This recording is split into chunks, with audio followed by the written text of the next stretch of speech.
together. Yo play or Dannon? Jack? It's right now, Fernando is keeping the high ground at the moment. Trying to make sure no one can push towards this backside of the zone. Production not helping with this joke at all in the slightest. Confirmed that it's Danimals in our ears. Jack's still trying his hardest. We're good. Sincerely, my deepest apologies. DMO. I actually saw an interview and with DMO is. Come on. It's right now. Fortunately, he used that hashtag Fortnite World Cup and send us interesting names you've seen. Yes, please. That you've faced. Got to get screenshots of them if possible. Got to have proof. Got to have proof, please. Screenshotter didn't happen. Fernando's still up top, just sitting pretty, and it doesn't get much easier than that. Garrido does get cut down. Fernando, launch pad, 4 shadow bombs. Realistically, weapon-wise, really hoping this legendary assault rifle can pull him through because listen, only other thing he has is a common tactical shotgun. I've said it before, Jack, I'll say it again. The gray tac is the best weapon in the game. Okay. Prove me wrong. You can. Okay. I'll let you say that. It's never been proven. That was Dr. Lupo ever. Who said it, Reddit, not me. Smile. Just to be clear. You really gotta point those at me, Jack? Point that finger. Reddit, you look wonderful today. Please be gentle. Saw on the feed, picking up another elimination. So he got his bad, not necessarily the worst. Picking up an elim. We're down to the top 30. Fernando getting Sir Wings on rotation. So you got another elimination. 29 remaining this shadow bomb to push all the way forward. These players trying their hardest to earn a spot in those 6 positions for NA East. Only 6 spots, remember, of these 3,000 players, only 6 will make it. Fernando using that tactical shotgun does get 1. Is there a combat on the ground anywhere? Just an upgraded tac. I think that's what they'll have to settle with. Pressure now moving forward. You see Bugga on your screen. Ball giving Bugga a major praise the other day as Fernando fortunately keeps clipping the edge of that build. Not able to make it into zone without taking a couple ticks. Does have a campfire though, but it's a double-edged sword using a campfire this late in the game, Dr. Lupo. It's like a, hey, I'm weak, come attack. This is the box to shoot at, please. Yes. I encourage it. But on top of that, you're also going to be missing HP, in this case shield as well. Pick up on the elim there, and the storm's going to keep pushing Fernando. Wow, second. gets both has the time. No damage either from the storm. And that's great composure right there, because to be honest, I was thinking it wasn't going to happen. As Go CMO actually goes down in your engagement feed, we're in our top 7 right now. Opportunity to break on through. Bugga on your screen, KNG unknown, fighting for the high ground still. TSM Cloud in this game as well. Kai on the ultimate high ground up above as the remainder of the lobby is forced into the same maybe 2 or 3 boxes vertically. The rift to go puts a player all the way up top, 2 players all the way up top. Bar getting beamed from underneath, just a little bit of damage, but enough to apply pressure and make him plummet to the ground. You'll see another rift, 3 players up. You hear the combat shotgun shot in midair. Somebody's going for a big play if they can pull it off. Can't quite yet though. Bar landing.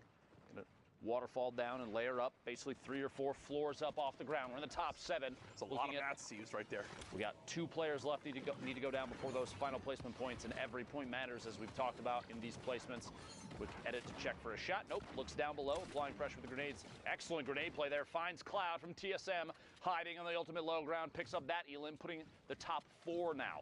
Bar dropping down, applying pressure. Another grenade, very close, very risky, and shots from above.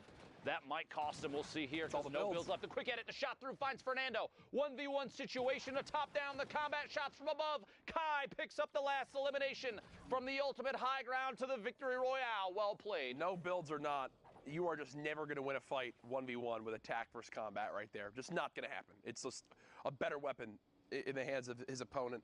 The combat shotgun shows off just how darn good it is right there. As we head to our next game, up top you've got Class. You saw Chap flying by. Class, I believe the newest signing for 100 Thieves. Currently set on up on the ultimate high ground. There's the Q check again, 1 hour and 38 minutes left. Fast looking around from above. No reason to burn too many materials. Checking down from the top. Anybody on rotation? He's at the back of the storm, by the way. Kind of an interesting position, which means somewhere in that inventory, I bet you there's a rift to go or a launch pad. Yes. Not needing to move too early. I mean, he's got 5 seconds now. I'm going to start to make the move. And there's the launch pad. Actually forward. Hit his head, but it seems like that was on purpose. That was intentional. Yep. The horizontal movement, if you bounce off one of those ramps 2 blocks up, you get shot out like a rocket, essentially, and you can fly across the map. Less chances for people to shoot you out of midair. 200 IQ play from Class right there. Currently set up. He's got the combat shotgun in hand. As we know, sometimes the inventory doesn't load for the players when we hop on into a new lobby. So Class definitely has more than just a rare assault rifle. Can promise you that. One player just above Matt. A little bit of pressure, yeah, just a little bit. There they go. Elimination in there. 39 players left. 3 elims right now for Class. Eclipse, his duo may potentially be in here. Those players qualified already. Macwood, Complexity. In our top 10. The box. In our top 10 last time we checked the leaderboards. Indeed. And is in a great position to rack up points right here. As with every grenade, when there's 1, there's 50. Finds the elim on the outside. There's 3 now, 30 points. It's like chips. It's like potato chips. Like you can't just eat one. You can't just shoot one grenade. Show me a person that's eaten 1 chip and then stopped. Yeah, right. Look at the size of me. I haven't. The legend has it you're still eating chips to this day. Sorry, Jack. Sorry to expose you. No, you don't have to. I had some delicious ones earlier. Cheddar cheese, Pringle action. Excellent. Macwood spraying, frantically trying to find some sort of damage to put down range. Every point matters. Every elimination matters. A heavy snipe nearly exposes Macwood, but a quick reaction time does stop it. And actually surprised, Macwood is taking a ton of damage. He could have, for a second, opted to take shots, but I feel like that player right there, literally the one he's jumping past right now, there were multiple that had line of sight on the box. Great movement, though.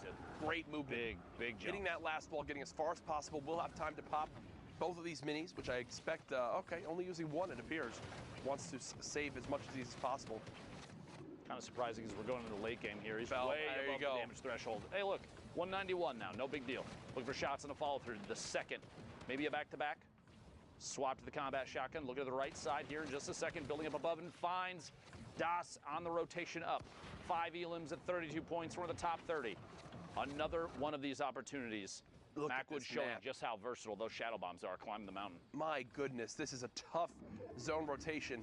And it's going right back, actually. Looks like through where we just were. You see Tilt as well in this game.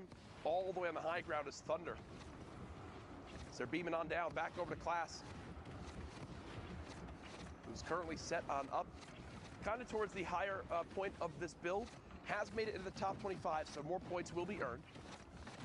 Pushing on through to the next section here. Just kind of tunneling forward. One of the most important skills for rotation. Nick A30 was literally talking about it earlier. Saying now before he started to stream, he was in Playground. He was trying to get better at tunneling on uneven ground, like when you need to go up or down or whatever. It's important too to know when you need to cover all your angles, every side, or just one side or 2 sides, depending on how you're moving and where you're moving. If you're at the edge of the zone, you don't necessarily have to cover your back if you know that side's been empty for a while.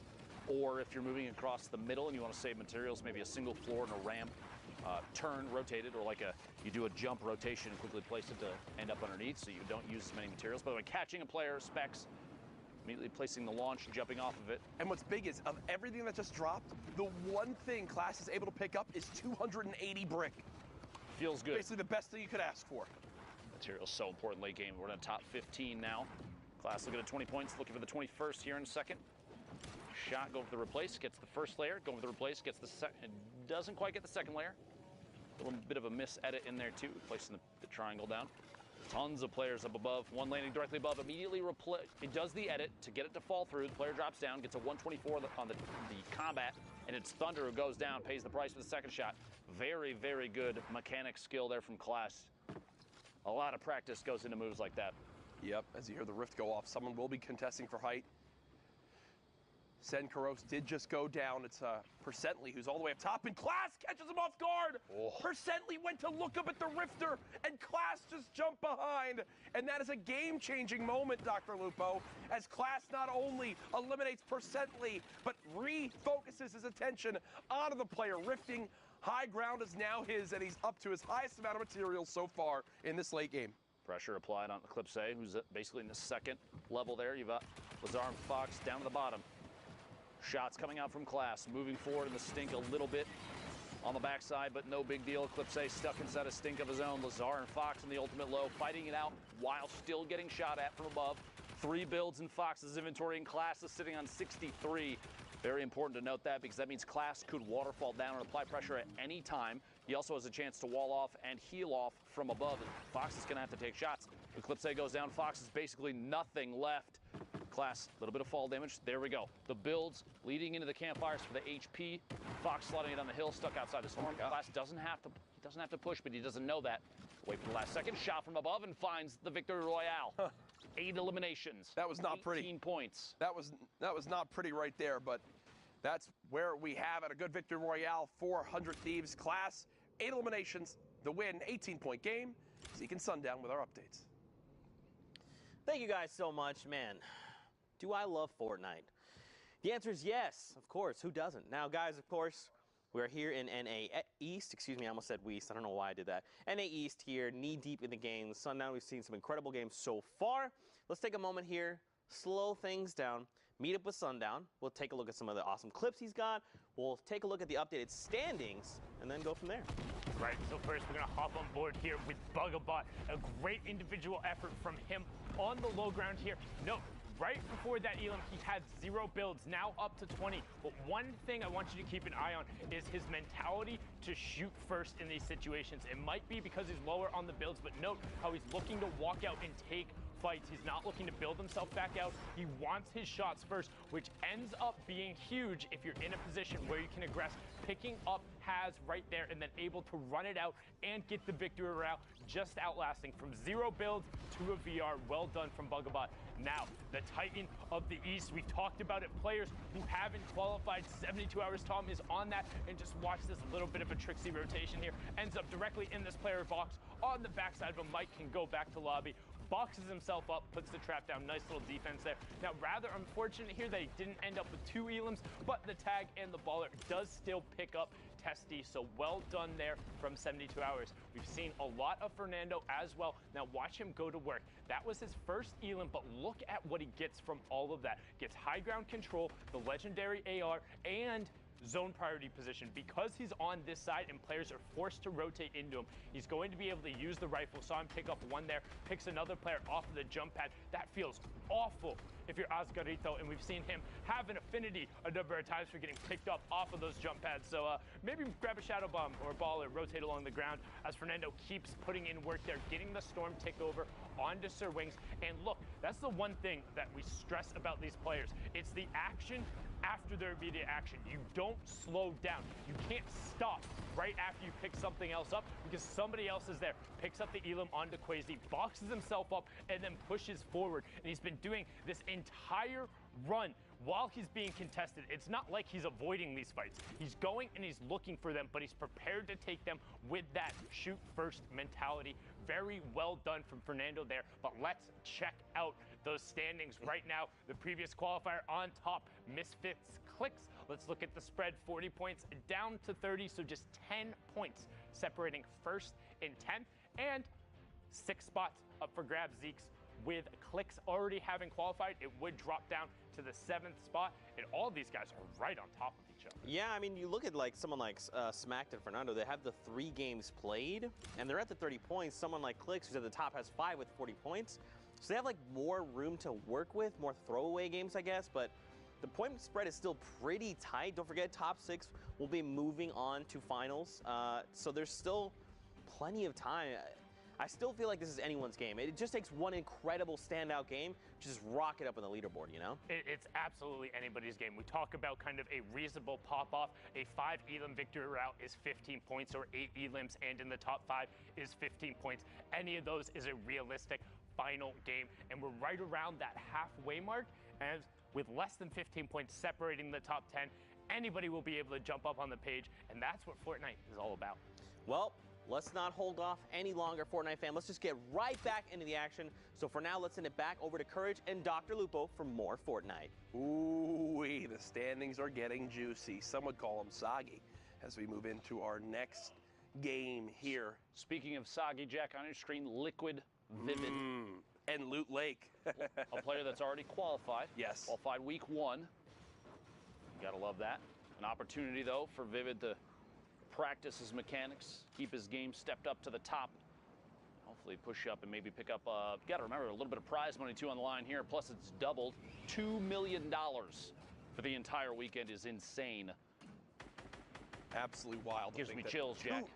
2 million every week for these last couple weeks is nuts. That's like, you've been around in competitive gaming for a long time. That is like entire life cycles of games prize money. And now it's these 2 weeks. Don't even get me started on the Fortnite World Cup Finals. That is going to be the spectacle to watch this summer. You will want to be tuned in for that. Later on this summer, in the end of July, you see Hogman continuing to pop up in the elimination feed. Vivid throwing these grenades, and on these awkward to build surfaces, like in the water, it is so tough to dodge them, and you see right there how it winds up working out. Yeah, here at Loot Lake, multiple players trying to make their way in. 38 left. Vivid from the backside. He's going to wait last second. It looked like he was waiting for one more shot from that opponent's AR before he took the combat shotty shot. Couldn't quite get it. For a read here, going to take ownership of the wall, sees the baller through, and going to apply pressure, taking shots there. It actually is Hogman with the baller inside that brick box in the bottom, Loon up top. Frunium moving forward up above too, the next level up. Shots underneath the corner edit there. Vivid's going to have to replace the wall with a new one. Maybe a chance to pop that full shield if he decides it's the right call, which at this point it might be, unless someone nearby is very, very weak. Vivid going to go for the full shield. At this point, waiting. You have 18 seconds until the circle starts to close, which means you don't have to move just yet if you're trying to wait, especially if you have a rift in your inventory.